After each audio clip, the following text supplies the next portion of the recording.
New generation जिसको हम जेन ज़ी बोल रहे हैं वो आजकल बहुत ओपनली मल्टीपल रिलेशनशिप की बातें कर रहे हैं या इन्वॉल्व हो रहे हैं। तो इसके पीछे क्या है? मैं भी एक जेन ज़ी बच्चे की पेरेंट हूँ, तो फिर कैसा होता है ना, हमने खूब जेंटल पेरेंटिंग की है, खूब एक्सप्रेशन दिया है उनको कि रोकना नहीं है, टोकना नहीं है, पूरा जैसा मन में है वैसे बोलो, you will not be judged. Mental issues ज्यादा बढ़ गए हैं कंपैरेटिव टू प्रीवियस, तो आपका क्या कहना है मैम इस पे? मेंटल हेल्थ के ना बहुत सारे एस्पेक्ट्स हैं। और मैम जैसे स्टैटिकली आजकल आप देखेंगे तो डिवोर्स केसेस के रेट कंपैरेटिवली पहले से बढ़े। I think again I will say कि कोविड के टाइम पे जब हम एक कन्फाइंड एनवायरनमेंट में आ गए तो लोगों को कहीं भागने का मौका नहीं मिला। जैसे किसी के कुछ ऐसे रिश्ते हो जो नहीं होने चाहिए वो सामने आ गए, सबके असली रूप सामने आ गए। आजकल के फास्ट लाइफस्टाइल को हम कैसे बैलेंस कर सकते हैं? बहुत छोटे छोटे की रूल्स अगर हम फॉलो करें।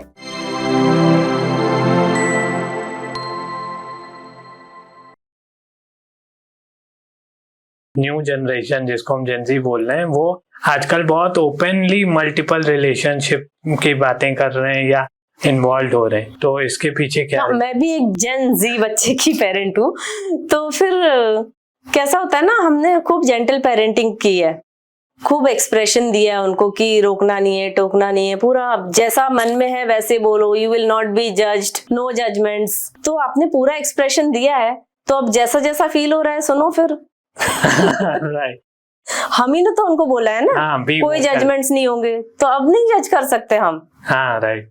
हमने बोला home is a safe place, you can say whatever you want, we are here to understand you, we are not here to judge you, now please try to understand them. Not on the judgment side, but इस तरीके से क्या हो रहा है कि relationship आगे affect होंगे, मुझे लगता है, maybe I am wrong, आप बताइए। डेफिनेटली होंगे, रिलेशनशिप का पूरा कोर ही शिफ्ट हो रहा है, धीरे धीरे पूरा कोर ही शिफ्ट हो रहा है। So they are not seeing things as we saw. जैसे हमारे जनरेशनल रिलेशनशिप्स चलते आ रहे हैं, वो तो सारा शिफ्ट ही हो रहा है धीरे धीरे। जेन ज़ी अभी बहुत सारे सेलिब्रिटी कपल्स भी कर रहे हैं, शादियां नहीं कर रहे हैं, सरोगेसी से बच्चा कर रहे हैं, बच्चा अडॉप्ट कर रहे हैं।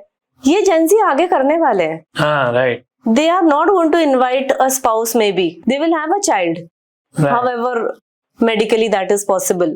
Right right. अभी तो मैम 20 साल बाद अलग ही होगा। मैं चाइनीज उस दिन पढ़ रहा था, चाइना में रोबोट बेबी क्रिएट करेंगे। It is very sad because masculine और फेमिनिन एनर्जी जब साथ में आती है तभी कुछ अच्छा और पावरफुल होता है, लेकिन वो डिसबैलेंस एनर्जी का हो ही चुका है, वो हो ही रहा है। It will take a lot to reverse this and it's not as much possible. जैसे हमारे 2 जनरेशन पहले हम देखते थे जॉइंट फैमिली क्या होती थी, आपके ताऊ, चाचा, दादी, आपकी मम्मी, ननद, भाभी, सब बहुत सारे साथ में रहते थे, वो जॉइंट फैमिली थी।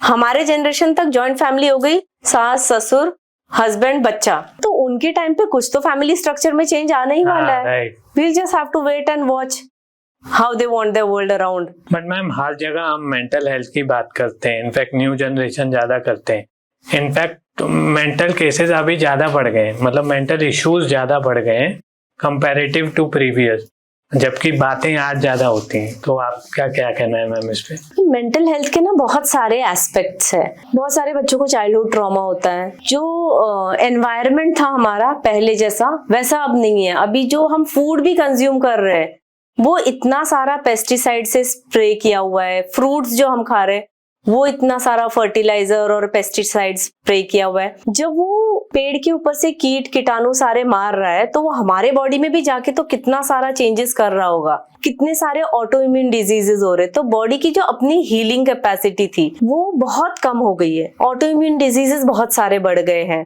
तो इसी तरीके से हमको जब स्ट्रेस होता, ऐसे नहीं है कि स्ट्रेस अभी कुछ नया हुआ है, पहले भी लोगों को स्ट्रेस हुआ करता था, लेकिन जब दिन भर वो काम करता था, थकता था, स्ट्रेस आता था, वो सो जाता था तो बॉडी रीजेनरेट हो जाती थी, वो हील हो जाता था। लेकिन अभी बॉडी की हीलिंग कैपेसिटी भी कम ही हो गई है पहले से। तो डिस्पाइट कि हम सो रहे हैं तो भी हमारा बॉडी हील नहीं हो रहा है और हम फिर अगले दिन रैट रेस में लग जा रहे हैं। And there are so many other factors. Peer pressure भी एक चीज है कि हमारे पास जो है वो पर्याप्त नहीं है, वो अगले के पास है वो भी चाहिए, उसके पास है वो भी चाहिए, उसके पास है वो भी चाहिए।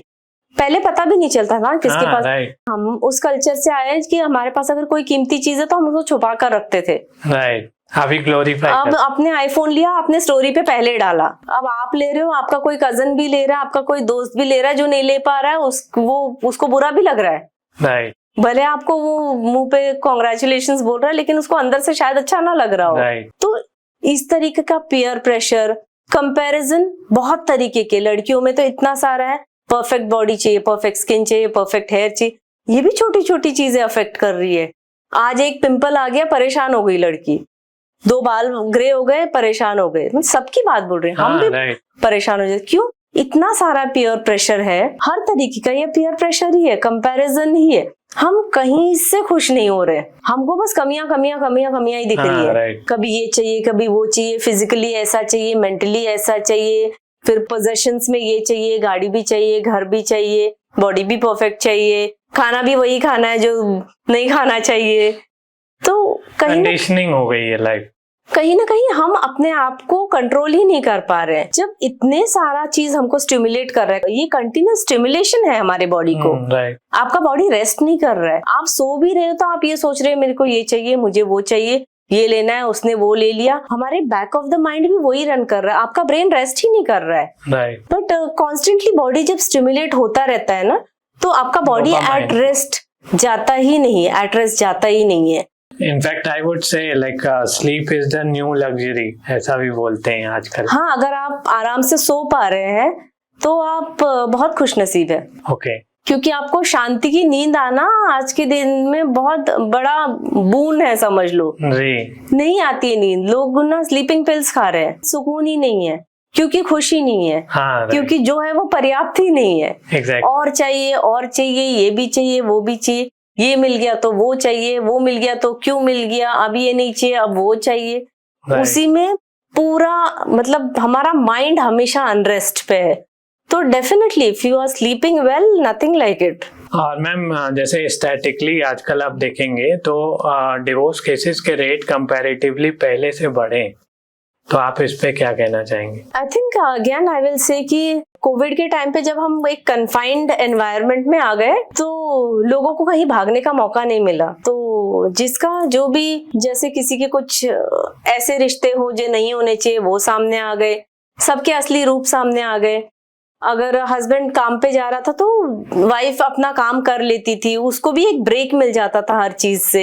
हर एक को ब्रेक चाहिए। जब constantly somebody is on your face, तुम को अच्छा नहीं लगता है, तुमको एक कट ऑफ चाहिए हर चीज से। तो वो जब कन्फाइंड एनवायरनमेंट में बच्चे भी और हस्बैंड भी और अगर फैमिली मेंबर है, तुमको कॉन्स्टेंटली 24/7 तुम हमेशा कुछ ना कुछ, ब्रेन तुम्हारा एक्टिव है, नई बीमारी है, सारे नए प्रिकॉशंस है, इतने सारे चीज है, सबका असली चेहरा दिख रहा है। अब असली चेहरा मतलब सारे सब रिलेशनशिप के बारे में नहीं है, मतलब फ्लॉज, मतलब you don't get ready, you are in the bed all the time, तुम अच्छे से तैयार नहीं हो रहे हो, ग्रूम नहीं हो रहे हो, बच्चे भी वही हैं, बना रहे हो, खा रहे हो, घर कितना ही साफ होगा, क्योंकि एक एनवायरनमेंट को ब्रेक नहीं मिल रहा है। तो उस अनरेस्ट में मे बी सब लोग सफोकेट हो गए उस रिश्तों में। और जैसे मैंने कहा कि बच्चों का तो कुछ नहीं कर सकते, बच्चे या तो मम्मी के पास रहेगा या तो पापा के पास रहेगा। एक ही रिश्ता तोड़ सकते हैं इंसान, वो तोड़ने के चक्कर में लग गया, तो शायद इसीलिए डिवोर्स रेट बढ़ गया होगा फिर। जी। एंड मैम लास्ट क्वेश्चन है मेरा कि आजकल के फास्ट लाइफस्टाइल को हम कैसे बैलेंस कर सकते हैं? बहुत छोटे छोटे की रूल्स अगर हम फॉलो करें अपने घर में ही, तो मुझे लगता है हम काफी बैलेंस इकोसिस्टम एटलीस्ट अपने घर में बना सकते हैं। जैसे डाइनिंग टेबल पे फोन नहीं लाना, एक पर्टिकुलर टाइम पे सोना, एक पर्टिकुलर टाइम पे उठना। जैसे जेंडर को लेके भी बात कर रहा है कि हम अपने घर में उसको प्रैक्टिस करें, अपने बेटों को भी वही काम सिखाए जो बेटी को सिखाए। पेरेंट्स में अगर कॉन्फ्लिक्ट है तो वो बच्चों के सामने ना उसको जाहिर करे, तो ये जेंजी वाली प्रॉब्लम नहीं आएंगी कि वो रिलेशनशिप से डरेंगे नहीं। फिर इस तरीके का छोटे छोटे चीजें हम चेंजेस लाए। हमारी जो संस्कृति है उसमें से थोड़ा सा जो पूजा पाठ हो या किसी ट्रेडिशन को फॉलो करना हो, अपने कल्चरल वैल्यूज हो, हमारे फैमिली में जो रन कर रहे हैं वो सारे कस्टम्स को बराबर करते रहना और बिल्कुल मॉडर्नाइजेशन के नाम पे उनको छोड़ नहीं देना। ये सब छोटे छोटे प्रैक्टिसेस शायद हम एटलीस्ट अपना इकोसिस्टम तो ठीक कर सकते हैं। और सिंस हम सोशल मीडिया के जमाने में हैं और हम ये पोस्ट करते रहते हैं, तो हम एक गुड इन्फ्लुएंस भी सोसाइटी को आगे फॉरवर्ड कर सकते हैं, उनको मोटिवेट कर सकते हैं इन प्रैक्टिसेस को अपने घर लाने में। जी बिल्कुल मैम, अच्छा लगा मैम आप आए। Thank you for having me and it was a lovely conversation. Thank you ma'am.